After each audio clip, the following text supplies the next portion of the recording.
Sejarah jalur kereta api Labuan Rangkas Bitung. Jalur kereta api Labuan Rangkas Bitung adalah jalur kereta api yang menghubungkan stasiun Labuan dengan stasiun Rangkas Bitung, Banten, termasuk dalam wilayah penjagaan aset 1 Jakarta. Lintas ini dibangun pada tahun 1908 dan ditutup sejak tahun 1984 karena kalah bersaing dengan moda transportasi massal lainnya. Lintas kereta api sepanjang 56 km ini memiliki percabangan ke arah Bayah dari stasiun Saketi. Jenis, jalur lintas cabang, sistem, jalur kereta api rel berat, status, tidak beroperasi, dalam proses reaktivasi, segmen Rangkas Bitung Pandeglang, terminus, Labuan, Rangkas Bitung, stasiun, 18, operasi, legalitas pembangunan. WET 31 Desember 1902 Staatblad 1903 nomor 17, dibuka, 18 Juni 1906. Ditutup, 1984, pemilik, PT Kereta Api Indonesia, pemilik aset tanah dan stasiun, operator, wilayah penjagaan aset 1 Jakarta, karakteristik lintas, jalur lintas datar, panjang lintas, 56,6 km, 35,17 mi, lebar sepur, 1067 mm, 3 FT6 in, lebar sepur Cape, elektrifikasi, tidak, kecepatan operasi, 60 sampai dengan 90 km/h, 3756 mph. Pembangunan lintas kereta api Labuan Rangkas Bitung, nama lama Rangkas Bitung, dimulai setelah diterbitkannya WET 31 Desember 1902 Staatblad 1903 nomor 17. Oleh pemerintah kolonial, lintas ini mulai dioperasikan pada pertengahan tahun 1906. 20 tahun kemudian, lintas ini cukup ramai dengan perjalanan kereta penumpang dan barang sebanyak 5 kali pergi pulang sehari. Dengan komposisi kereta penumpang kelas 2, kelas 3, dan kereta khusus untuk inlanders, warga pribumi.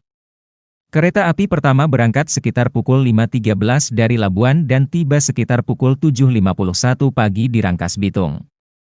Kereta api terakhir berangkat dari Rangkas Bitung sekitar pukul 4 petang dan tiba senja hari, pukul 18.24 di Labuan. Stasiun paling sibuk di lintas ini, di luar Rangkas Bitung, adalah Labuan yang melayani naik turun penumpang sebanyak 53,136 ribu orang per tahun serta pengangkutan barang hingga sejumlah hampir 7.000 ton per tahun, di antara tahun 1950 hingga 1953. Stasiun kedua tersibuk adalah Menes, yang melayani antara 44,89 ribu penumpang per tahun pada kurun waktu yang sama. Kereta api di lintas ini pada masa lalu dimanfaatkan, salah satunya, untuk mengangkut ikan dari Labuan untuk dijual ke Jakarta, dan sebaliknya membawa garam dari Tanah Abang untuk pembuatan ikan asin di Labuan reaktivasi. Sejak beberapa tahun terakhir muncul wacana dan rencana untuk mengaktifkan kembali jalur kereta api ini. Diharapkan bahwa proses reaktivasi jalur kereta api ini berlangsung lancar dan dapat diselesaikan pada tahun 2017. 5 stasiun pada jalur ini, yakni Pandeglang, Kadukacang, Saketi, Menes, dan Labuan, dipilih sebagai stasiun yang direncanakan untuk dihidupkan kembali. Terhitung sejak tanggal 25 Juli 2019, Direktorat Jenderal Perkeretaapian, DJKA, secara resmi memulai reaktivasi jalur untuk segmen I Rangkas Bitung Pandeglang. Untuk memulai reaktivasi ini, Balai Teknik Perkeretaapian Wilayah Jakarta dan Banten telah melakukan pendataan secara menyeluruh terhadap rumah penduduk di segmen ini.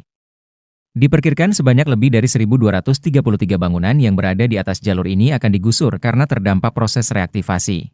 Namun pada Juli 2020, Dinas Perhubungan Provinsi Banten memberikan konfirmasi bahwa pembayaran kompensasi reaktivasi bagi warga yang tinggal di atas lahan milik PT KAI dan DJK untuk reaktivasi tertunda karena coronavirus, COVID-19.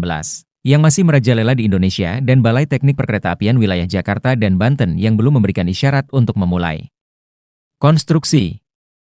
Pada 9 Maret 2022, Asisten Daerah I Bidang Pemerintahan Pemkab Lebak, Al-Kadri menyatakan, perwakilan Kementerian Perhubungan sudah datang ke Pemkab Lebak untuk menyosialisasikan reaktivasi jalur yang dilakukan di Aula Kantor Kecamatan Rangkas Bitung. Dijelaskannya, sebelum jalur tersebut diaktifkan kembali, maka pihak Kemenhub akan mengembangkan atau memperluas stasiun Rangkas Bitung terlebih dahulu, Camat Rangkas Bitung. Yadi Basari mengatakan, selain mensosialisasikan rencana reaktivasi jalur rel Rangkas Bitung Labuan, pihak Kementerian Perhubungan menyampaikan pula rencana pembangunan jalur ganda Rangkas Bitung Serang, untuk melanjutkan pembangunan kereta rel listrik, KRL, dari Stasiun Tanah Abang yang rencananya diteruskan sampai terminus ke Stasiun Merak. Jalur terhubung, lintas aktif, Merak Tanah Abang Kampung Bandan, lintas Merak Tanah Abang, lintas nonaktif, Saketi Bayah. Daftar stasiun, Stasiun Labuan, Pandeglang, Stasiun Kalumpang, Stasiun Halte Babakan Lor, Stasiun Menes, Stasiun Halte Kananga, Stasiun Sodong, Stasiun Saketi, Stasiun Cikaduen, Stasiun Cipeucang, Stasiun Cekong, Stasiun Kadukang, Stasiun Cimenyan, Stasiun Cibiuk, Stasiun Pandeglang, Stasiun Pasir Tangkil, Stasiun Cibuah, Stasiun Warung Gunung, Stasiun Rangkas Bitung.